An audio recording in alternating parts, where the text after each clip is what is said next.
Et hop, hop, hop, hop, hop, hop, hop, si tu tombes sur cette vidéo, ne zappe pas tout de suite. Tu passerais à côté d'un enseignement très particulier que, à mon avis, t'as pas eu souvent l'occasion d'entendre, un enseignement sur le Saint-Esprit. Ah non, on te dit pas encore un truc de machin. Non, le Saint-Esprit, mec, reste quelques instants parce qu'en fait, c'est vraiment quelque chose qui est particulièrement dingos. Voilà. Voilà, écoutez, c'est l'expression du moment. Ah, super, hein, j'ai une bonne âme qui nous apporte une multiprise. Sois béni, mon frère. Tout est... Non, c'est pas... Ah, non, non, effectivement, ça va pas le faire. Ah oui, c'est ça. Je suis désolée. On va y arriver, on va y arriver. Alors, on commence tout de suite puisque voilà, vous commencez à arriver, puis surtout, comme cette vidéo, après, elle est partagée sur les réseaux sociaux, etc. On va pas saouler les gens avec notre petite mise en place. Alors du coup, tout de suite, je vous explique ce qui va se passer ce soir. Ce soir, on va méditer sur l'action du Saint-Esprit. C'est quelque chose, c'est une des personnes les plus mystérieuses. Jésus, on peut en dire des tonnes, on peut faire plein de trucs, etc. Mais par contre, le Père aussi, d'ailleurs, on se représente globalement plutôt facilement le Père, même si on se le représente pas toujours comme il faut, puisqu'on le représente en mode barbu dans ses nuages, en regardant de haut comme ça. Une espèce de Père Noël un peu plus évolué à peine. Et donc bon, en gros, on a des images pour Jésus, on a des images pour le Père, mais l'Esprit Saint c'est toujours un peu plus compliqué. Alors comment on le représente? On le représente souvent par une flamme, on le représente souvent par une colombe, par le vent, voilà. Enfin, il y a plein de, mais tous ces symboles, c'est pas des symboles personnels, c'est pas une personne. À la rigueur, la colombe, c'est ce qui lui donne un petit côté sympatoche, parce que c'est un petit animal mignon, mignon, mignon, mignon, comme ça. Très bon aussi à faire ruisseler avec du beurre. Mais en fait, ça reste mystérieux quand même, l'Esprit Saint. Vous voyez ce que je veux dire? Donc ce soir, objectif, c'est quand même de revenir un petit peu sur cette question du Saint-Esprit. Et franchement, je vais pas trop m'aventurer à faire de la théologie compliquée. Je vais juste m'appuyer sur ce que Jésus lui-même explique. Vous trouvez pas ça génial? En fait, je fais que le perroquet de Jésus. Ça vous va, ça? Je m'appuie sur des révélations que Jésus a fait à une certaine bienheureuse Conchita. Je suis désolé, elle s'appelle comme ça, j'y peux rien. Donc Conchita, c'est son petit nom, en plus c'est son surnom. Hein. Sympa le surnom. Non, mais je plaisante parce que Conchita, c'est pas du tout ridicule dans d'autres pays du globe, mais c'est vrai que chez nous en France, ça fait un peu la Conchita de service. Quoi. Bon, donc, et son vrai nom en entier, c'est, je sais pas trop parler espagnol, Concepción. Tu fais l'espagnol, toi? Oui. Vas-y, comment tu dirais ça? Sans Concepción Cabrera de Arminda. Oh, bien entendu. Alors oui, pour la petite histoire, je suis accompagné de plusieurs personnes on va dire de la paroisse ou de l'école, voilà, mais qui restent discrets, voilà, parce qu'ils voudraient pas être vus par des millions de personnes quand même. Ça serait. Après, ils auraient plus de vie, quoi, comme moi. Ça va, c'est du énième degré, d'accord, hein, vous l'avez compris. Bon, donc le Saint-Esprit qui... Ah non, c'est Jésus qui explique des choses au sujet du Saint-Esprit. Franchement, c'est pas beau ça, parce que comprendre ce que c'est que le Saint-Esprit... bon, dans l'Évangile, on a des indications, évidemment, dans la parole de Dieu. Mais je trouve que quand on a Jésus lui-même qui en parle, je trouve ça carrément... Merci, un amour. Un amour.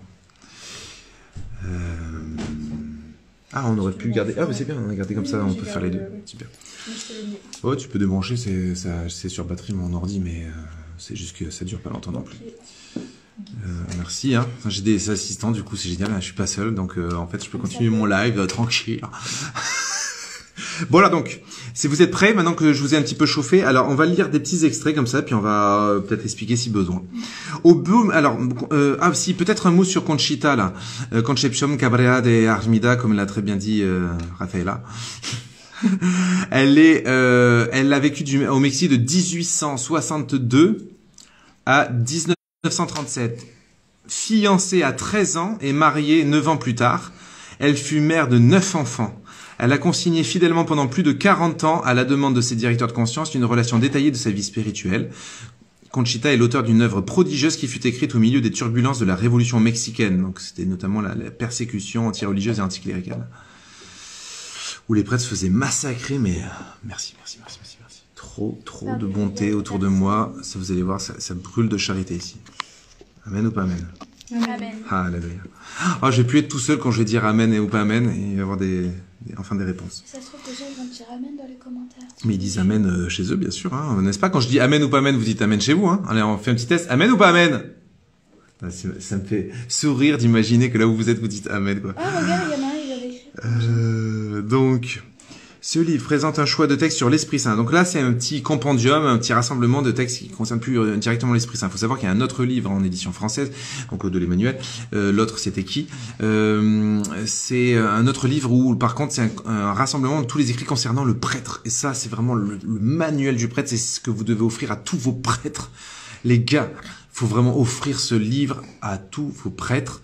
C'est à ceux que j'aime plus que tout, c'est les révélations de Jésus à cette bienheureuse qui a été béatifiée d'ailleurs le 4 mai. Donc on a fêté l'anniversaire il y a pas longtemps, le 4 mai 2019. Donc voilà, c'est plus que archi reconnu, hein, cette œuvre de mystique. Hein, des fois, qu'il y en a qui disent « Oh oui, mais c'est pas reconnu ». Ben non, on n'a pas de sous-saille, ok. Et c'est parti pour la lecture. Donc, au beau milieu de ma méditation, dit Conchita, j'ai demandé à Jésus « Dis-moi, mon Jésus, tu as envoyé l'Esprit Saint sur la Sainte Vierge avant qu'elle n'entre dans sa vie de solitude, et sur les apôtres aussi. Alors pourquoi ne nous le donnes-tu plus de la même manière à nous qui sommes si faibles, si inconstants, si ingrats ?» Pas mal cette question, non? Ouais. Hein, finalement, en gros, bon, t'as donné l'Esprit Saint à la Sainte Vierge, aux apôtres, fastoche, mais nous? Et Jésus répond, attention, hein. Vous êtes prêts? Tout le monde est assis, au fait, bien, tout ça? Bon. Jésus me répondit, tu reçois l'Esprit Saint chaque jour, en recevant la communion. Ça calme ou ça calme pas ça? Amen ou pas amen? Amen. Donc en fait, ça c'est vraiment un truc que ça m'arrive de plus en plus régulièrement de le dire, c'est que vraiment quand on communie, en plus on a quelqu'un parmi nous qui va faire sa première communion jeudi prochain, et ben quand elle va recevoir Jésus sur la bouche comme ça, elle va mâcher le Saint-Esprit, quoi. C'est pas seulement le corps du Christ, c'est la plénitude de Dieu. Donc c'est le Père, c'est le Fils, c'est le Saint-Esprit, et c'est vraiment une effusion du Saint-Esprit. On reçoit l'Esprit Saint quand on reçoit la communion. Est-ce que vous avez capté ça, les gars? Non, parce que c'est vrai, hein, en termes de représentation, on se dit, c'est le corps du Christ. Bon, ben, quand je communie, je mange le corps du Christ, voilà. C'est vrai. Mais dites-vous bien que Jésus est un et totalement uni, c'est toi qui disais ce soir que Dieu est un, et donc cette unité fait que lorsque je communie au Christ, je communie aux deux autres, et donc au Saint-Esprit. Ok? Donc Jésus dit, tu reçois l'Esprit Saint chaque jour en recevant la communion. Par elle, par la communion, tu reçois l'humanité et la divinité du Verbe unis au Père et à l'Esprit Saint. Oui, en recevant mon corps, tu possèdes mon âme et ma divinité, et par elle, l'Esprit Saint. Dingue, ça a été l'enseignement lors de ma dernière soirée de préparation à l'effusion de l'Esprit Saint. Ah bah voilà. Ah mais c'est Myriam que je connais, je crois. Tous les jours, tu reçois donc l'Esprit Saint dans l'Eucharistie. Enfin, encore faut-il aller à la messe tous les jours. Mais bon, en tout cas, à chaque Eucharistie. D'où l'invitation pressante que l'Église nous fait de nos jours d'aller à la messe tous les jours. Eh ouais, c'est fou, hein. Non seulement le dimanche, parce que le dimanche c'est une obligation, mais aussi tous les jours. Nous, on a vraiment cette chance de dingue, nous les prêtres, c'est sûr, parce que c'est pas facile d'aller à la messe tous les jours, on n'a pas forcément la possibilité. Mais nous les prêtres, ce qui est bien, c'est que combien même, par exemple, admettons, prenons un exemple tout à fait saugrenu, mon réveil ne sonne pas le matin, hein, un jour non travaillé, bien sûr. Je vais pouvoir me faire une petite messe le soir, tranquille. Même si c'est pas recommandé de célébrer la messe tout seul, évidemment, donc il faut quand même favoriser. Mais bon, ce que je veux vous dire, c'est qu'on a une chance inouïe, les prêtres, mais en même temps, c'est pas seulement une chance, c'est que c'est indispensable. Compte tenu de notre ministère, on est obligé de manger Jésus tous les jours, quoi, l'Esprit Saint tous les jours. Ok? Alors, tous les jours, tu reçois donc l'Esprit Saint dans l'Eucharistie, lui qui est l'auteur de toute grâce. Ne t'inquiète pas, je te ferai ressentir cela. Sois-moi fidèle et tu verras la gloire de Dieu. Amen ou pas amen? Amen. On va aller à la messe tous les jours, d'accord? Anna, 3 ans. Ah, c'est Anna qui a revendiqué ça, c'est là. L'Esprit Saint est à la fois une personne et un esprit. Il est le trait d'union entre le Père et le Fils. Alors ça, c'est la théologie classique, hein. C'est vrai dans tout. C'est vraiment comme ça. Si vous devez, résumer, qu'est-ce que l'Esprit Saint? Vous pouvez dire c'est le trait d'union entre le Père et le Fils. C'est même une expression homologuée d'un point de vue théologie depuis des siècles. Et c'est beau de le voir comme ça, c'est l'amour du Père et du Fils, on dit aussi. C'est le trait d'union entre le Père et le Fils. C'est le liant, c'est l'amour, c'est la relation qu'il y a. Il y a le Père et le Fils, il y a cette relation entre eux qui est tellement puissante qu'on appelle ça le Saint-Esprit. Ça va? Vous arrivez à suivre? Ensuite, l'Esprit Saint est, comme je te l'ai dit, l'âme du Père et du Fils. Il est leur volonté. Bon, ça c'est peut-être plus compliqué, hein, commencer à... Il est leur volonté en tant que fécondation éternelle.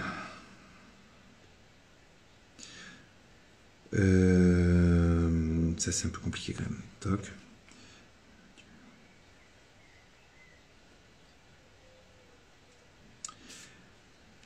Ah oui, en fait Jésus explique tout un truc sur le Saint-Esprit. Bon, à la limite je vous le partage. Ah Ronan, je vois que tu t'es connecté, je sais pas si t'es là, mais tu aurais pu nous rejoindre avec ta guitare. Hein, mais bon. Oh ma fille, ces délices de la Trinité sont des effets de la fécondation de l'Esprit Saint, qui a eu lieu... Ah oui, alors, donc... Bon, non, je vous passe l'explication, elle est trop longue et compliquée sur l'Esprit Saint que Jésus fait. Non, vraiment, c'est trop technique. Mais justement, la Conchita, elle répond, « Mon Dieu, je te remercie de m'avoir livré ce secret. » Écoutez bien.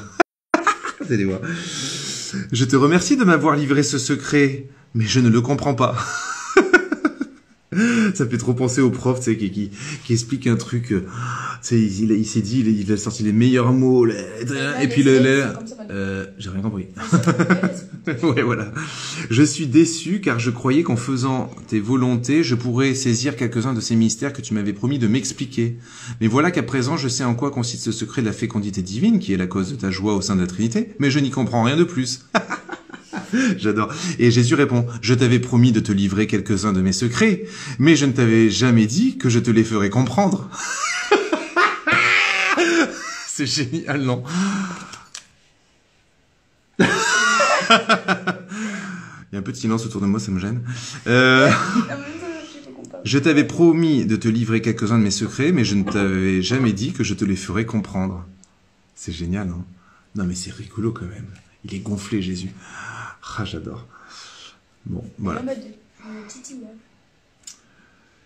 Donc ça veut dire, vous savez que même si on peut trouver ça rigolo, il y a une vérité derrière ça. C'est que voilà, il y a des indicateurs, il y a des mystères qui nous apparaissent comme ça. Bah, par exemple, rien que de dire que le Saint-Esprit, c'est le trait d'union entre le Père et le Fils.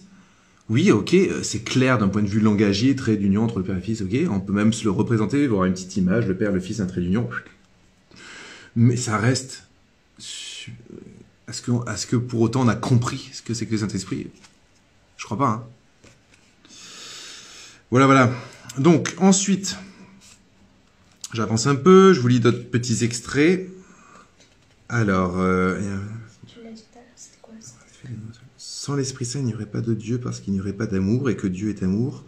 C'est cet amour qui a inspiré la rédemption, le pardon, la récompense et le ciel pour les âmes. Cet amour est une effusion ineffable, délectable et incompréhensible pour les anges et pour les hommes. Il n'est conçu et produit que par Dieu lui-même. C'est intéressant, hein, vous vous rendez compte de ce que je viens de lire là ou pas? Vous voulez que je relise peut-être, comme ça vous avez le temps que ça descende dans votre cœur. Alors, lors de la messe, Jésus m'a dit, « Je t'aime, ma fille. » Et c'est de cet amour divin que je désire que tu m'aimes, c'est-à-dire avec l'amour. Esprit Saint. Ok, donc rien que dans cette phrase-là, il y a quelque chose qui est très puissant. C'est que, bon, que Dieu nous aime, il n'arrête pas de nous le dire, nous le signifier par toutes les façons qui soient. Mais ce qui est intéressant, c'est qu'il nous dit que c'est de cet amour divin que je désire que tu m'aimes. C'est-à-dire qu'on est appelé à l'aimer lui en retour, comme lui il nous aime. C'est-à-dire, donc c'est pas possible. Nous, on peut pas aimer Dieu comme Dieu nous aime. Mais on peut, à travers, simplement se laisser traverser par l'Esprit Saint qui fait qu'il va débloquer des sources inépuisables d'amour au-dedans de nous, à travers nous en tout cas.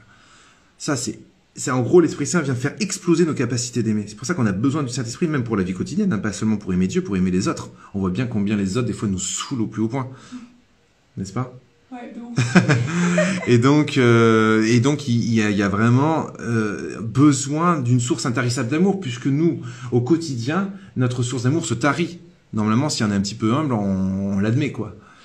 Et donc, on a besoin du Saint-Esprit pour que, à chaque fois, on ait de nouveau la force d'aimer, alors que, je sais pas, on n'a plus la force d'aimer, on est est fatigué, on en a marre, je sais pas quoi. Ah, moi, j'en ai.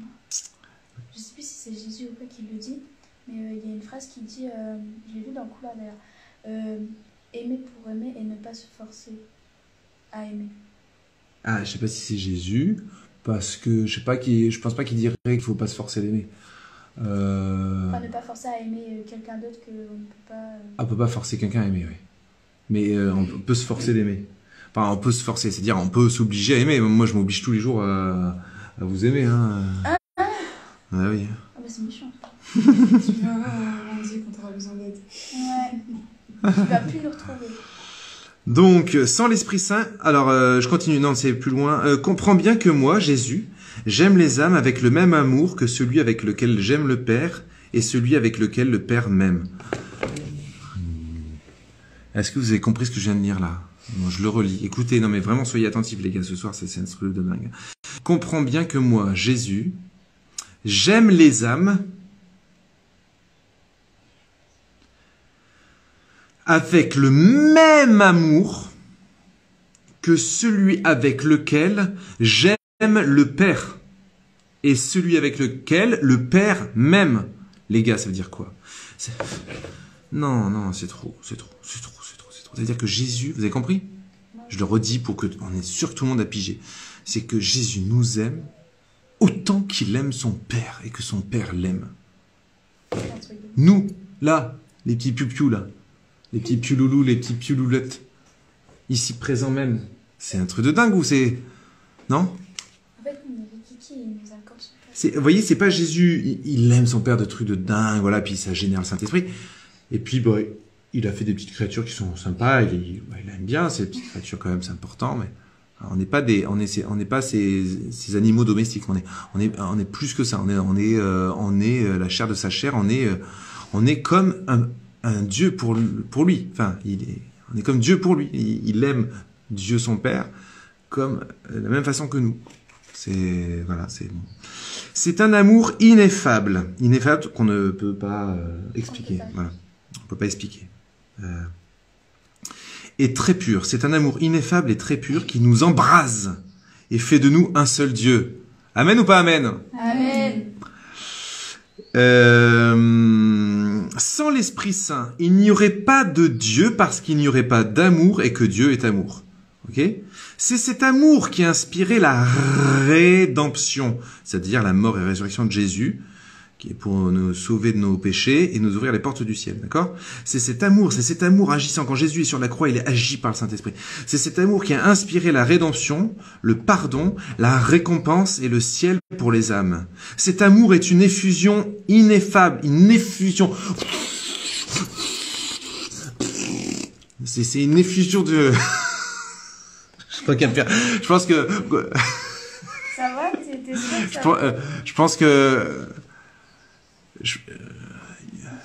Il y a des, je serais très intéressé si vous connaissez un autre prêtre qui vous explique le Saint-Esprit comme ça, parce que je voudrais rentrer en contact avec lui.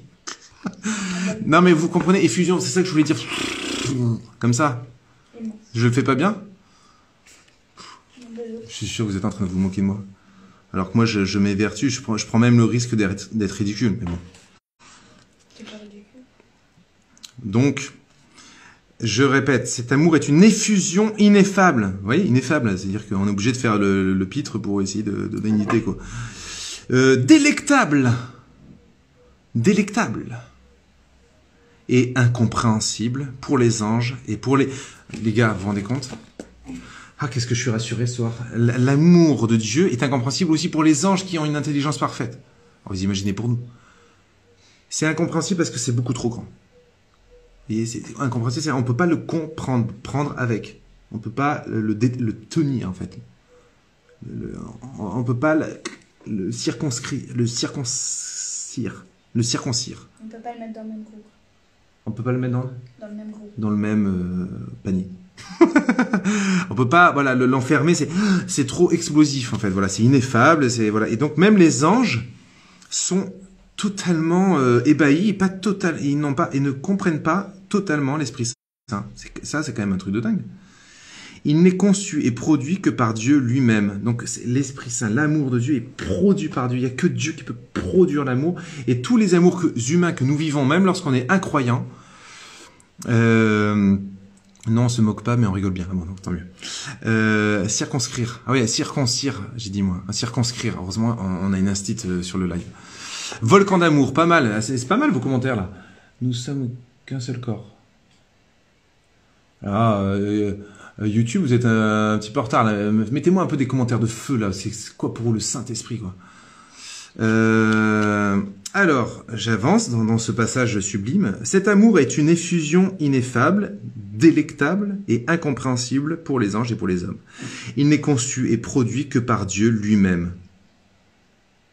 Pour ça que, même quand on aime son prochain, on ne peut pas tout à fait s'attribuer ce mérite-là.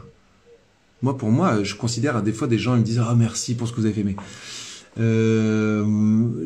moi, je crois que je me suis juste laissé traverser. Peut-être s'il y a un petit mérite, c'est mon petit oui que j'essaie d'affirmer à nouveau chaque jour. Mais sinon, si quelqu'un s'est senti aimé de moi, pour moi, c'est juste que j'ai, par grâce de Dieu, réussi à laisser passer un peu ce flot d'amour, quoi. C'est tout. Mais c'est pas moi qui le génère, cet amour. Vraiment, je vous assure ça, vous savez que ça change toute la vie. Peut-être il y a quelqu'un qui a dit dans le chat tout à l'heure qu'elle s'énerve, elle est tout le temps vénère contre son prochain, quoi. Et bravo de cette humilité de reconnaître. Et c'est vrai que des fois, on a des périodes de notre vie où on est tout simplement vraiment en souffrance, on est en tension, on est en angoisse, et ce qui fait qu'on supporte plus personne, quoi. Eh bien, sachez que c'est une vraie clé ce soir pour vous.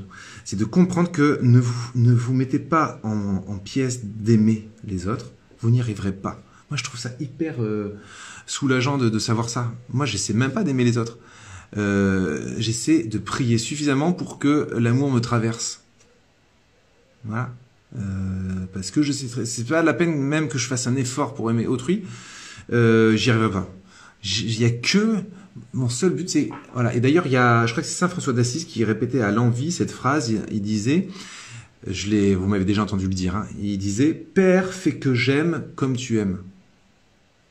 Père, fais que j'aime autrui, hein, on va dire, comme tu aimes. Et la deuxième partie de la phrase, elle est moins sexy, mais bon, je vous la dis quand même. Et que je souffre comme tu souffres. Bon, ça. On méditera ça plus tard. Mais en tout cas, pour ce soir, moi, j'ai répété pendant des milliards de fois cette phrase « Père, fais que j'aime comme tu aimes » parce que je trouvais que c'était la plus belle des prières. Et c'est vraiment, mon idée, c'était de me dire « Bon, j'arrive pas à aimer comme il faut les autres, alors Seigneur, c'est toi qui dois aimer à travers moi. » Voilà, il y a comme un lâcher-prise, vous voyez. Il n'y a plus cette crispation de se dire « Ah, de toute façon, j'arrive pas à aimer. » Et ça on se décourage. Ah, c'est ce dont j'avais besoin. D'accord, bah, tant mieux. Bah, vous savez, j'en ai besoin aussi de redire des choses dont je suis convaincu et que je sais depuis longtemps, mais le fait de vous les redire, vous voyez, ça m'oblige après à bien veiller à essayer de l'appliquer, quoi. Alors ensuite, ça va? Vous ne dormez pas? Est-ce que vous dormez ou pas? Tu ne peux pas imaginer la candeur de cet amour, son caractère sublime et sa profondeur. Bon, ça on a compris qu'on ne peut pas imaginer, on ne peut pas comprendre. Il n'existe qu'un seul amour, un seul foyer d'amour duquel procèdent tous les autres amours. Vous voyez, il répète ce que je dis. Jésus, ah non, c'est peut-être l'inverse en fait. Oui, d'accord, autant pour moi. Il n'existe qu'un seul amour, un seul foyer. Et j'avais pas relu, hein, comme quoi à un moment donné on finit par... Est-ce possible dans notre condition de pécheur d'aimer de la sorte? Ben, tout est possible à celui qui comprend que c'est pas avec ses propres forces qu'il y arrivera. Vous savez, le champ des possibles s'ouvre à partir du moment où on reconnaît qu'on est incapable. En fait, il y a plusieurs passages dans la parole de Dieu où Jésus, on sent bien, qui conduit les âmes à cette... On voit bien qu'il fait ça avec Pierre, par exemple. C'est une évidence avec l'apôtre Pierre. Il le conduit sur ce chemin de compréhension qu'il est foutu sans Dieu, qu'il est incapable, qu'il est minable. On pourrait se dire c'est méchant, c'est culpabilisant. Oui, mais il y a des bonnes culpabilités, il y a des bons retours sur soi où à un moment donné, celui qui croit qu'il va réussir à aimer comme ça, il va se planter dans l'orgueil. Il vaut mieux être un petit peu lucide sur le fait que nos capacités d'aimer sont très limitées et de vraiment se jeter aux pieds de Jésus pour dire, mais Jésus, si tu me m'aides pas à aimer, je n'arriverai pas à aimer. Et ça c'est une prière qui est exaucée, c'est-à-dire que Dieu va te donner la force petit à petit. Il va y avoir un chemin de progression et c'est une prière qui l'exauce, c'est-à-dire il vous fait grandir à ce niveau-là. Il faut beaucoup prier, quoi. Alors ensuite... sinon, j'ai pas fini le passage en question. Il n'existe qu'un seul amour, un seul foyer d'amour duquel procèdent tous les autres amours, l'amour paternel, l'amour filial, etc. C'est-à-dire que même l'amour d'une mère pour son enfant, cet amour-là, elle croit, qu'elle aime son enfant, mais elle aime son enfant, mais c'est un amour qui la traverse. Tout amour est de nature divine, en fait. Qu'est-ce qu'a dit Domari? Si on aime les cardes, ça compte? C'est quoi les cartes? Qu'est-ce qu'il y a le plus petit signe d'amour pur est l'empreinte de l'Esprit Saint. Voilà, c'est-à-dire même un petit geste d'amour, un petit je vous en prie, pour faire passer quelqu'un d'abord, ou ouvrir la portière, ou je sais pas quoi, des trucs bêtes. Il y a déjà l'Esprit Saint qui est là. Vous voyez? C'est cool ou c'est pas cool, ça? Amen ou pas amen? Amen. Pour voir si ceux qui sont dans la pièce dorment ou pas. Si cet amour envahissait les cœurs et le monde. Vous imaginez si on était tous dans l'amour comme ça. Oh mama. On voudrait même plus aller au ciel tellement ça serait génial d'être sur terre. Demande l'amour, demande le règne de l'Esprit Saint et le Père sera glorifié. On a le programme de la soirée, les gars. On a le programme de la soirée. On va prier l'Esprit Saint ce soir, ça va. Je finis pas ma phrase. Ça va chauffer. Ça va chauffer, bien sûr. Ça commence pareil, mais... Tandis que Jésus me parlait, j'entrevoyais une immensité d'amour et je sentais qu'il imprégnait mon âme, m'envahissait, que sa lumière très douce se reflétait en moi. Je frémissais en pensant à cet amour que Dieu avait pour moi en la personne de l'Esprit Saint.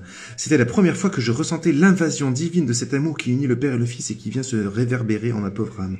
Si sur cette terre, l'amour est si beau et embelli, tout, qu'en sera-t-il au ciel? Là au ciel, répète ce que je viens de dire. Bah oui. Alors, il faut te prendre un prix Dieu dans la tête, ça. Prendre un prix Dieu dans la tronche. Le Seigneur Jésus, alors le 2 février 1916, c'est pas vieux ça, hein.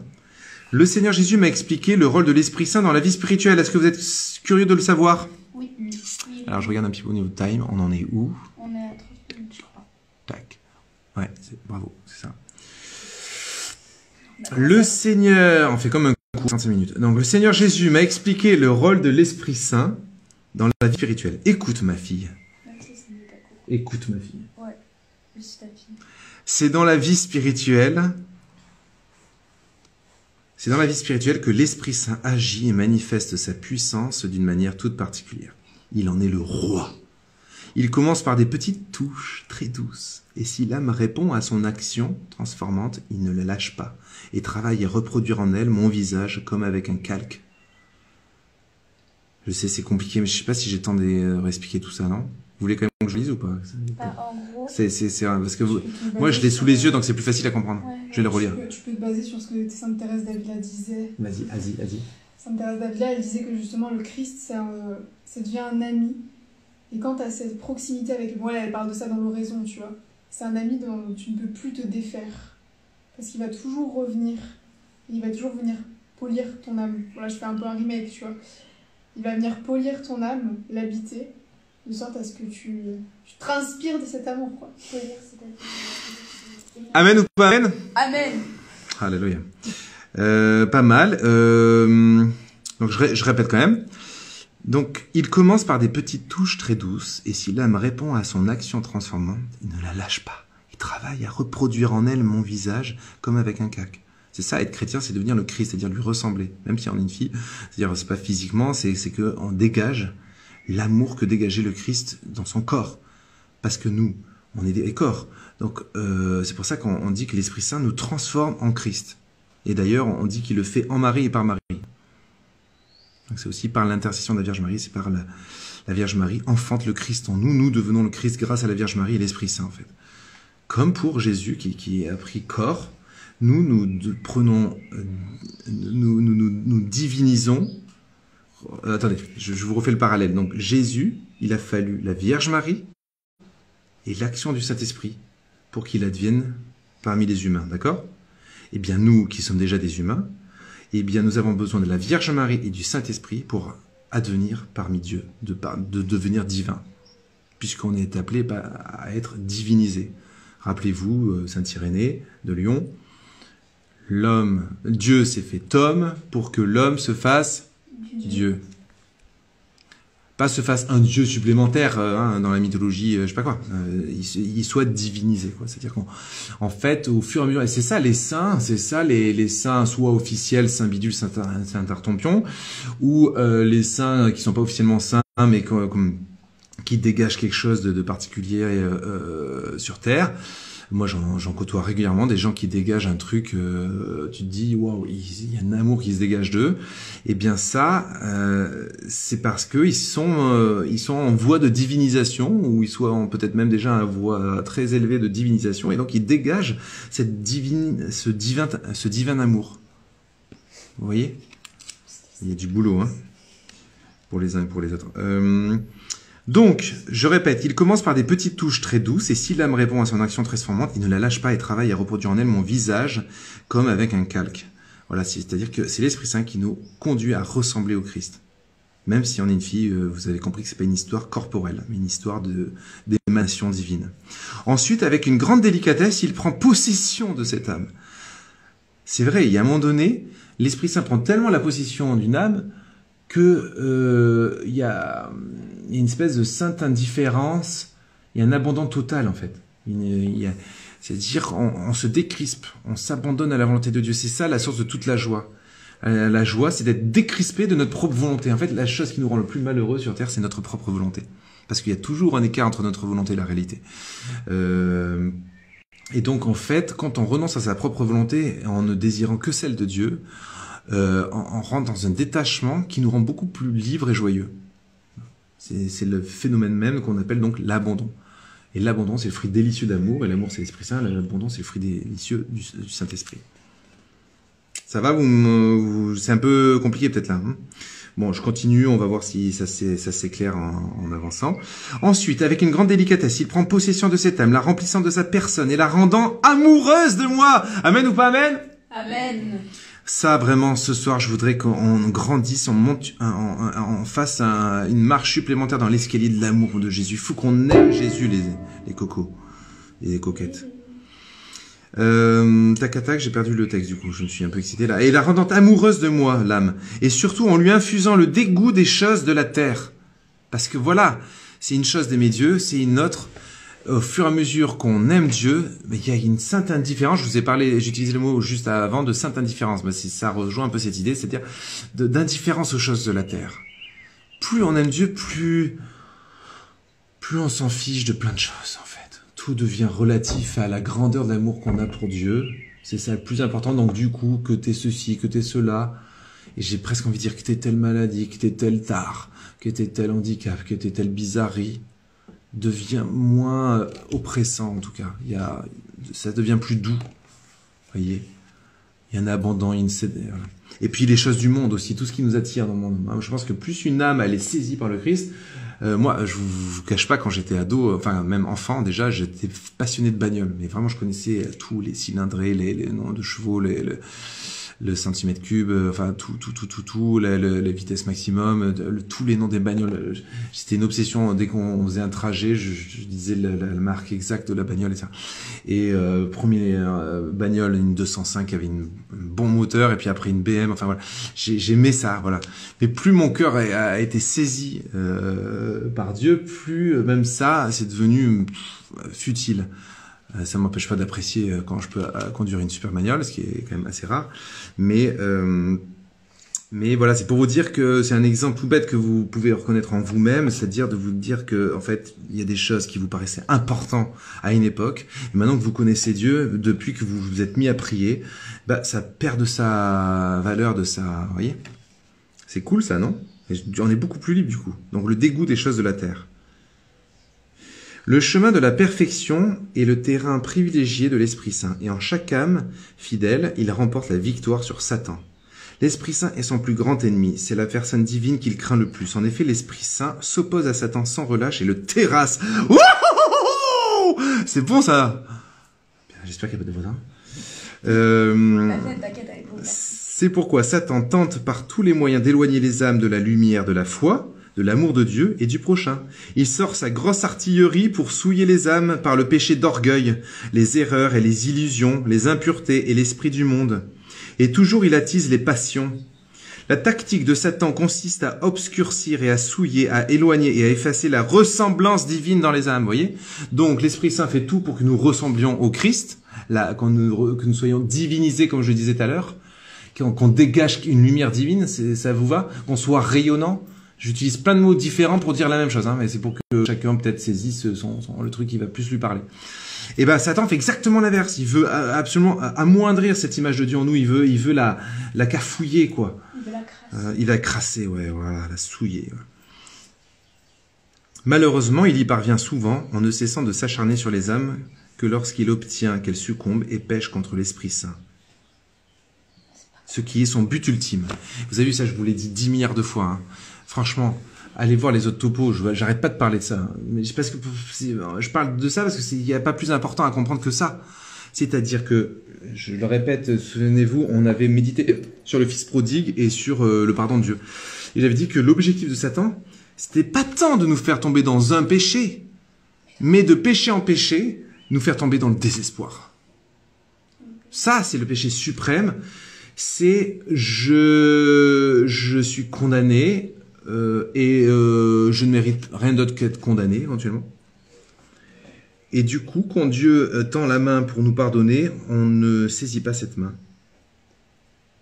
Et on s'enferme dans nos ténèbres. C'est le désespoir absolu. Voilà, alors des fois, on ne choisit pas toujours le désespoir. Il faut attention, hein, le mot désespoir, il faut l'utiliser avec prudence. Ce que je suis en train de dire, c'est vraiment le découragement, c'est-à-dire de ne plus vouloir même. On voit ça des fois chez les enfants qui boudent.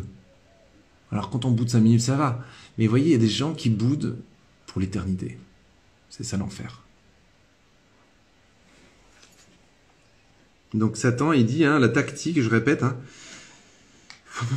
et la tactique de Satan consiste à obscurcir et à souiller, à éloigner, à effacer la ressemblance divine dans les âmes. Malheureusement, il y parvient souvent en ne cessant de s'acharner sur les âmes que lorsqu'il obtient qu'elles succombent et pêchent contre l'Esprit Saint. Donc son but, c'est de pécher contre l'Esprit Saint. C'est son but ultime. Le péché contre l'Esprit Saint, c'est le désespoir, c'est le refus du pardon. Ok ? C'est ce qui se passe pour Judas. C'est pour ça qu'on m'a souvent reproché de dire que Judas était en enfer. C'est vrai qu'on ne sait pas. Ok, donc je rectifie le tir, mais en général je dis. Hein. Mais bon, là je le rectifie officiellement. On est personne pour savoir exactement, voilà. Même si quand même il y a quelques révélations qui sembleraient indiquer qu'il était en enfer. Mais bon, même admettons que c'est ce poids, c'est pas en tout cas dans une vérité de dogme. L'Église ne se prononce pas officiellement sur ce qui est devenu Judas. Mais par contre, on voit bien se dessiner en Judas ce désespoir dont je viens de parler. Il se pend à un arbre au lieu de se pendre au bras de Jésus. Et il se pend de désespoir et certainement en se pendant, il veut se garantir lui-même son jugement, quoi. Et il ne veut pas du jugement de Dieu, donc il se coupe de Dieu et il blasphème contre l'Esprit Saint. Et c'est ce qui me fait penser que très logiquement il devrait être en enfer. Mais c'est que une hypothèse personnelle. La vérité le terrasse, la lumière le fait fuir, Satan. La simplicité. Alors attendez, ça c'est très très belle phrase. Hein. Ah, c'est très beau. Vous êtes prêts ? Je vais la répéter plusieurs fois. La vérité, donc on parle de Satan. La vérité terrasse Satan. Donc la vérité, ça le fait fuir. Il n'aime pas la vérité. C'est marrant, c'est ce que nous disait l'évêque hier soir. La lumière le fait fuir. La simplicité et l'humilité l'anéantit, les gars.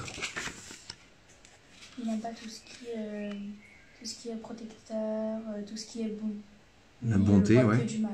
Il n'y a pas marqué la bonté, mais on peut le supposer. Il n'aime pas tout ce qui est Mais bon. ce qui est intéressant dans ce que je viens de dire, mes chers amis, c'est que la simplicité et l'humilité. On pourrait se dire, c'est la puissance de foi, c'est la grande piété, c'est la grande charité, etc. Non, c'est l'humilité. C'est l'humilité qui dégoûte. Satan, il fait quand il voit quelqu'un de humble. Ça va, vous avez compris comme ça? Ça veut dire que devant nous. Ouais. Et c'est pour ça qu'il fuit devant Marie, évidemment. La Vierge Marie qui est la plus humble de toutes les créatures humaines. Voyant simple et humble. Voilà. J'aurais dû prendre de quoi boire, tant pis.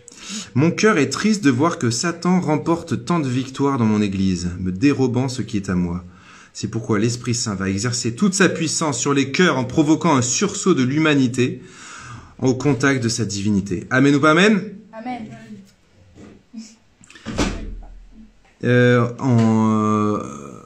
J'ai du travail avant d'atteindre l'humidité. Non, l'humidité, arrêtez vos jeux de mots, hein, d'accord? C'est fort comme enseignement. Ah, Il y a merci. une phrase aussi de Jésus qui dit qu'il va devenir pauvre pour être avec les pauvres. En gros, il est Jésus lui-même, mais qu'il va devenir pauvre pour être avec les pauvres. Il n'y a pas une phrase exactement comme ça, mais en même temps, c'est pas faux de dire ça. Jésus s'est fait pauvre, il s'est fait, lui qui est Dieu, il est infiniment grand, infiniment merveilleux. Il se fait petit amas de cellules, il était gousi dans le ventre, il se fait tout petit, tout voilà, il a né dans une crèche toute pauvre. Là, donc, ouais, on peut dire ça, notamment au sujet de Noël, il vient dans la pauvreté de Noël pour se faire proche des pauvres. On a une théologienne à côté, c'est pour ça que des fois je fais des petits apartés. Alors, on l'avance, et puis je vais peut-être allumer, parce que pour l'enseignement, c'est mieux quand même quand on voit la tronche. Tu veux les allumer quand les bougies? Après, pour la partie prière, dans un quart d'heure, même pas. Alors, Jésus m'a parlé de l'Esprit Saint, il m'a dit, donc c'était le 28 novembre 1928. Moi, Jésus, je suis la promesse du Père et l'Esprit Saint, et ma promesse à moi. Ah oui, c'est vrai ça, c'est pas bête. Vous avez capté les gars? Donc, moi, Jésus, je suis la promesse du Père. C'est vrai que le Père avait promis d'envoyer le Fils. Et le Fils a promis d'envoyer l'Esprit Saint. Ça, c'est tout à fait biblique, hein, tout ce que je viens de dire. J'ai pas le temps de vous piocher toutes les citations. Et voilà, Jésus était annoncé dans tout l'Ancien Testament. Donc la partie, hein. Et dans le Nouveau Testament, Jésus, enfin dans l'Évangile, Jésus, on l'entend nous annoncer qu'il nous enverrait l'Esprit Saint. Et c'est la Pentecôte qui arrive. Il est le fruit de mon ardente prière pour l'homme, le cri ineffable de l'amour de mon cœur de Dieu homme, la plus grande manifestation de ma tendresse en faveur du monde et surtout de mes prêtres. Et ouais, bon. Oh, c'est trop chaud. Oh, non, mais là... Et vous savez qu'il y a un passage d'Évangile qui dit celui qui servira un verre d'eau à un de mes apôtres, à un des miens, un truc comme ça. Il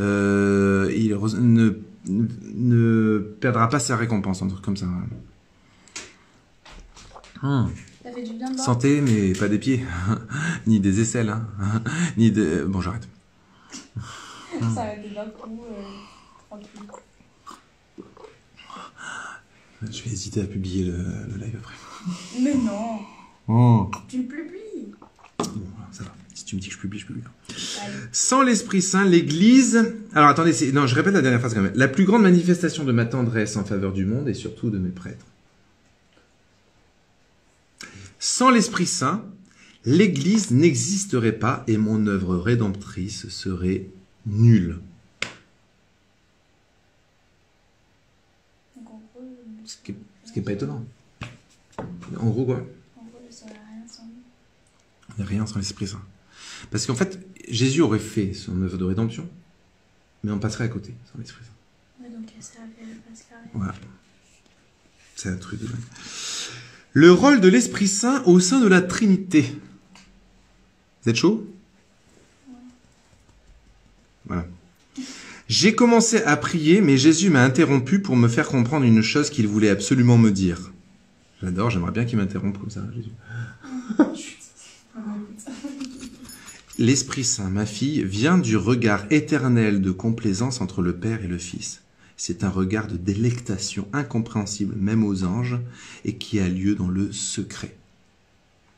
Deux choses particulièrement à retenir. Ou alors une chose, parce qu'en fait on avait déjà dit des choses. Donc, un regard éternel de complaisance. Vous voyez, ça va dans le même sens de le trait d'union entre le Père et le Fils. Regard éternel de complaisance. Ils sont là comme ça, à s'admirer, d'amour. Un regard de délectation. Incompréhensible même aux anges. Donc ça, on l'avait déjà entendu. Mais ce qui est nouveau là dans ce passage-là, vous n'êtes pas sans l'avoir remarqué, et qui a lieu dans le... Israël. Non. Dans le... Ah, c'est bien. Attends. Tu peux répéter la question, s'il te plaît. L'Esprit Saint, ma fille, L'Esprit Saint. vient du regard éternel de complaisance entre le Père et le Fils. Bah, ça vient du regard du Père et du Fils.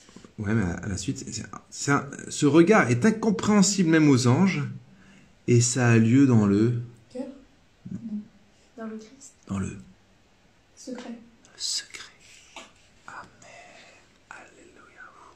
C'est trop beau ça. Vous trouvez pas ça tellement tendre? Vous voyez, c'est que il y a comme quelque chose qui est tellement dingue dans l'amour du Père et du Fils, qu'est l'Esprit Saint. C'est comme un secret, quoi. C'est l'intime de la divinité, quoi. C'est fou, hein? Oh là là, vous comprenez pourquoi j'aime bien la mystique, parce que ça nous fait vraiment, ça nous réveille, ça nous fait redécouvrir la parole de Dieu et tout. En entendant ce mot de secret, je vis soudain une éternité, un désert qui n'est pas inhabité mais rempli de Dieu seul, lui qui est tout et à qui rien ne manque, lui qui n'a pas besoin de témoins pour être heureux. Je le vis comme la fontaine de tout bonheur concevable et inconcevable dans cette éternelle et muette contemplation. Je ne sais pas pourquoi, c'est ce mot de secret qui m'a impressionné et a déclenché en moi cette vision. Et un torrent d'idées dont je ne donne ici qu'une pâle idée. Et Jésus a poursuivi en me disant, dans ce regard de pur amour sans pareil, de ce reflet de toutes les perfections, jaillit l'amour incréé, l'amour éternel, l'idéal de tous les amours, l'amour personnifié dans l'Esprit Saint. Wouh! Telle est son origine, qui est divine et éternelle et sans commencement, car au commencement était l'Esprit Saint avec le Père et le Fils, unis dans cet amour qui fait leur délice et leur complaisance. C'est pas grave si vous n'avez pas compris, c'est pas grave. Alors je demandais au Seigneur, si le Père et le Verbe ont produit l'Esprit Saint, comment celui-ci te produit-il, toi, le Verbe fait chair? Alors le Seigneur me répondit, je suis le produit de l'Esprit Saint dans la mesure où je suis le fruit de l'amour qui seul peut opérer un tel prodige au sein d'une créature, fût-elle immaculée comme Marie. L'incarnation est le fruit de l'amour. Comprends bien que l'Esprit d'amour, qui est l'Esprit Saint, ne produit pas le Verbe en tant que personne divine distincte de lui, mais qu'il est produit l'amour dans le Verbe, le poussant à agir dans les âmes, à s'unir à elles, à s'incarner, à vivre et à grandir en elles. Je suis sûr que vous êtes comme moi, que vous avez rien compris. Mais c'est pas grave, c'est pour vous mettre un petit peu l'eau à la bouche et comme ça vous pourrez acheter ce livre, il est facilement trouvable, il est pas cher. La vie dans l'Esprit Saint de Conchita. Bah, Alors en vas-y, gros- qu'est-ce que t'as compris en fait? En gros, tout est en nous. Enfin, tout est Vous avez entendu? Ah, parle assez fort parce que je sais pas si ça va jusqu'au micro. Je sais pas si les gens m'entendent. Bah, si tu parles plus fort. En gros, tout est en... Vas-y. En gros, tout est en nous, enfin, en une personne. Enfin, tout est en. Enfin, chaque personne a tout ça, toutes ces qualités-là. En tout cas, lui, il parlait de lui-même et donc il y a toutes ces qualités-là plutôt en Dieu. Mais la communion, hein, manger le corps du Christ justement, c'est être divinisé. Il y a Dieu qui rentre en nous, on devient de plus en plus nous-mêmes ressemblant à Dieu en fait. On ressemble de plus en plus. Et donc voilà. Donc du coup, tout ce que je viens de dire, ça va s'appliquer aussi en nous. C'est pas faux. Non, mais là, je reviens pas sur tout ce que je viens de vous dire. C'est trop. Hop, de là. Vous voyez, j'en perds mes moyens. Je termine. À quelle heure? Ouais, c'est bien. Je termine un dernier passage qui est aussi assez puissant puisque je l'ai souligné en vert fluo. Voilà, c'est mon petit code. Comprends que l'Esprit Saint qui avait réalisé l'incarnation devait en recevoir les fruits, c'est-à-dire l'Église. Je répète. On a dit tout à l'heure, Jésus produit la rédemption, mais n'oubliez pas que il a fallu pour que Jésus s'incarne, il a fallu quoi? J'ai dit tout à l'heure deux choses. Pour que Jésus s'incarne, devienne homme, que Dieu, le Verbe éternel, ayant toujours existé, devienne homme, il a fallu un, Le Saint-Esprit. le Saint-Esprit et deux, Son père. Non. Enfin, Le Wimman. voilà, la Vierge Marie. Marie. C'est pour ça qu'ils forment comme un couple, la Vierge Marie et le Saint-Esprit, d'accord? Comprends que l'Esprit Saint qui avait réalisé l'incarnation, donc l'Esprit Saint a... Parce que l'ange Gabriel dit, l'Esprit Saint te prendra sous ton nom. C'est l'Esprit Saint qui génère le Christ dans le sein de la Vierge Marie. Donc je répète, comprends que l'Esprit Saint qui avait réalisé l'incarnation devait en recevoir les fruits. Donc les fruits d'incarnation, c'est l'Église. Parce que Dieu s'est incarné pour fonder l'Église. Bon, ça serait encore tout un domaine à expliquer, parce Parce que tout le monde croit que l'église c'est facultatif, c'est un truc en plus, c'est un petit bonus, ou alors c'est même un truc en moins pour l'opinion de certains autres. L'église, il faudrait presque faire un topo rien que sur l'église, quoi, parce que pour comprendre que l'église, c'est vraiment, fait partie du plan de rédemption de Dieu. Donc par délicatesse, lorsque j'ai quitté ce monde en m'élevant au ciel, au jour de mon ascension, j'ai promis de l'envoyer pour lui rendre ce qui lui revenait, une fois que ma mission d'expiation serait terminée sur cette terre. Autrement dit, Jésus réalise dans l'œuvre de la rédemption, il réalise l'expiation des péchés, c'est-à-dire il prend sur lui tous nos péchés, il accepte toute la souffrance qui est la conséquence du péché, sur lui il souffre tel qu'aucune créature n'a jamais souffert de toute l'existence, il souffre de façon abominable, il prend sur lui notre péché, il meurt, lui qui est Dieu, qui est vie absolue, il s'anéantit lui-même, il se dépouille de sa divinité pour nous sauver, ok? Donc c'est ça le kérigme. Et nous ouvrir les portes du ciel. Mais attendez, la suite, c'est pas fini. Donc Jésus expie et l'Esprit Saint, écoutez son rôle. Le rôle de l'Esprit Saint, c'est Jésus qui parle. Vous êtes prêts? Le rôle de l'Esprit Saint est d'éclairer, de donner du sens, d'embraser, de fortifier les âmes et de leur donner la vie de la grâce. Aime-le et fais-le aimer. Sois sûr que son règne attirera à moi des milliers d'âmes avant la fin des temps. Avant cela, il y aura une lutte impitoyable entre les deux esprits, mais c'est l'Esprit Saint qui gagnera. Amen ou pas amen? Amen. Cette lutte a déjà commencé. Elle est cruelle et acharnée contre mon Église. Mais comme l'Esprit Saint est à ses côtés, elle triomphera et arrachera des milliers d'âmes à l'enfer. Cette lutte n'est pas seulement intérieure, elle touche aussi l'Église et les communautés, terrain de prédilection de Satan, et les âmes. C'est pourquoi l'Esprit Saint déploie toutes ses forces dans le combat et il va remporter la victoire. C'est le dernier combat que le monde a à livrer, mais il est terrible et pour résister, il faut recevoir de l'Esprit Saint la foi, l'espérance, la charité. Je crois que je vais tomber dans les pommes ou tomber dans le repos de l'Esprit Saint. Non, allez, je vous relis ça et on arrête. Parce que non, après ça, on peut plus lire d'autres passages. Même s'il y a d'autres passages qui seraient intéressants pour une prochaine fois. Mais de toute façon, la prochaine fois, on va en relire d'autres, puisqu'on monte vers la Pentecôte, n'est-ce pas? Enfin, il n'y a plus qu'un vendredi, mais après, on est dans l'octave de Pentecôte. Donc, on peut parler d'Esprit Saint pendant plusieurs séances. Alors, il y aura le jeudi de l'Ascension, et 10 jours après, ça va être le dimanche de Pentecôte. Et il y a aussi le lundi de Pentecôte, mais ça, c'est plus pour se reposer des beuveries, des fêtes du dimanche Pentecôte. Je relis ce passage qui est quand même puissant, non, hein, vous trouvez pas? Les cocos et coquettes. Et ça va, YouTube? Le titre et auteur du livre. Alors, vous êtes peut-être arrivé plus tard. Donc, je le répète comme ça, hein, par miséricorde, non, je plaisante. La vie dans l'Esprit Saint. Révélation de Jésus à Conchita. Conchita.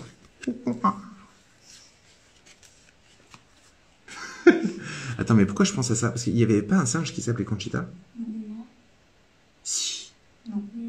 Je crois dans Dans Aladdin. Sigourney Weaver. Sigourney Weaver, j'étais amoureux d'elle, une actrice quand j'étais petit. Avec Gorille dans la brume. Et je crois qu'il y en a un qui s'appelait Conchita, non? Je suis désolé. Alors, je lis le dernier passage que j'ai lu une deuxième fois. Je vais le faire un peu plus lentement. Je pense que vous pouvez tout doucement vous préparer. Quand j'aurai terminé cette lecture, je coupe le live et on va vraiment passer. Ah, c'est Tarzan. Mais non, c'est dans Tarzan et Cheetah.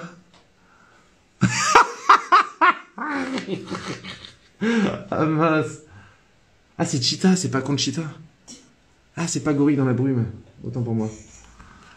Oh là là, je suis là. Alors, donc c'est vous êtes prêts? Alors, le rôle de l'Esprit Saint. Ça, c'est vraiment intéressant. Écoutez vraiment bien. Vous pouvez prendre des notes chez vous, là. Hein. Cheetah, pas Conchita. Conchita ou Cheetah? Bon, alors. J'arrive pas à me concentrer Je suis pire que mes élèves. Le rôle de l'Esprit Saint est d'éclairer. Ça va? Et ça, c'est très vrai. Vous allez voir, ce soir, on va vraiment invoquer l'Esprit Saint. Et il y a peut-être des situations qui ont besoin d'être éclairées dans vos vies. Vous allez voir, vous allez être éclairés, les gars. Mais heureusement, tu vas être en live, pas qu'on fait après. Oui. Mais je coupe le live, la partie conférence. De donner du sens. L'Esprit Saint aide à donner du sens. Regardez toute cette jeunesse qui ne sait pas quoi faire de sa vie, qui n'a pas de sens à sa vie, qui pense même à la mort, qui pense même au suicide ou des trucs comme ça. C'est parce qu'ils n'ont pas trouvé le sens de leur vie. Ben, il faut invoquer l'Esprit Saint pour eux. Ok ? D'embraser. Embraser, c'est-à-dire qu'il vient donner une espèce d'ardeur, vous voyez ? Une espèce de vitalité. Un truc que beaucoup de gens ont perdu aujourd'hui aussi. Une espèce d'électricité intérieure, vous voyez ? Cet embrasement, vous êtes brûlant, vous n'êtes pas froid, vous n'êtes pas indifférent, vous n'êtes pas grincheux. Il y a quelque chose qui bout en vous, quoi. De fortifier les âmes. On a tellement besoin d'être fortifiés. Et de leur donner la vie de la grâce. Voilà l'Esprit Saint à quoi il sert. Aime-le. Il faut qu'on aime l'Esprit Saint, les gars. Et fais-le aimer aussi. Et sois sûr que son règne attirera à moi des milliers d'âmes avant la fin des temps. Et là, plusieurs fois, Jésus va parler de la fin des temps. Donc écoutez bien. La fin des temps, c'est les temps dans lesquels nous sommes. À plusieurs reprises, la Vierge Marie, Jésus et compagnie le disent et le redisent et le redisent et le répètent et le récapépètent que nous sommes dans la fin des temps. Avant cela, il y aura une lutte impitoyable, comme une espèce de guerre entre les deux esprits, entre l'esprit de Satan et l'Esprit Saint. Okay, l'esprit mauvais et l'Esprit Saint. Cette lutte a déjà commencé. Elle est cruelle, vraiment cruelle. Et acharnée. Elle est cruelle quand vous voyez les dégâts qu'il y a dans l'Église, les péchés qu'il y a dans l'Église, les horreurs, même dans l'Église même, qui devrait être exempte de tout péché, elle qui annonce justement le chemin de la sainteté. Elle est cruelle et acharnée, cette lutte contre mon Église, mais comme l'Esprit Saint est à ses côtés, elle triomphera et arrachera des milliers d'âmes à l'enfer. Amen ou pas amen ? Cette lutte n'est pas seulement intérieure, elle touche aussi l'Église. C'est très concret, cette lutte. C'est pour ça que les églises vont s'effondrer. Les églises s'effondrent parfois même au sens propre, au sens matériel du terme. Elles sont remplacées par des boîtes de nuit ou des hôtels de je sais pas quoi, ou même des mosquées ou je ne sais quoi. C'est pourquoi l'Esprit Saint déploie toutes ses forces dans le combat et il va remporter la victoire. C'est le dernier combat que le monde a à livrer, mais il est terrible et pour résister, il faut recevoir l'Esprit Saint. De l'Esprit Saint, la foi, l'espérance et la charité. Le rôle de l'Esprit Saint, vous voulez que je répète ? D'accord. Le rôle de l'Esprit Saint est d'éclairer, de donner du sens, d'embraser, de fortifier les âmes et de leur donner la vie de la grâce. Et bien maintenant, on les go. Alors je vais couper le live, les cocos et coquettes, mais revenez tout de suite. N'hésitez pas à partager le live pour qu'on soit, parce que plus on est de fous, plus on... Oui. Voilà. Et plus on est de fous, moins il y a de riz. Logique. Mais plus on est, plus on rit. Mais plus on est, moins il y a de riz. Parce qu'on doit le partager. Non, c'est pas. Et donc, je coupe le live. Revenez tout de suite après. Faites de la pub parce que je sais pas comment vous dire, mais c'est pas possible qu'en ayant prêché pendant 1 heure sur le Saint-Esprit, il n'y ait pas une conséquence naturelle dans l'heure qui va suivre maintenant. C'est-à-dire l'Esprit Saint va se répandre. Vraiment, vraiment, vraiment, vraiment. Donc, écoutez, réfléchissez pendant les quelques minutes là de coupure. Réfléchissez fermez les yeux un instant et dites-vous, tiens, à qui je pourrais partager le live, qui a peut-être besoin, qui va peut-être pas très bien, qui a peut-être vécu un deuil récemment, qui je sais pas quoi. Et vous lui dites, écoute, va sur le live de Frère Benjamin, il va se passer un truc de malade mental, quoi. Ok ? Voilà. Allez. Il y a quelqu'un qui est malade aussi. Les malades, amenez tous les malades, tous les gens pauvres, désespérés, tout ça. Bam, bam, bam, allons-y. Allez, bisous. À tout de suite.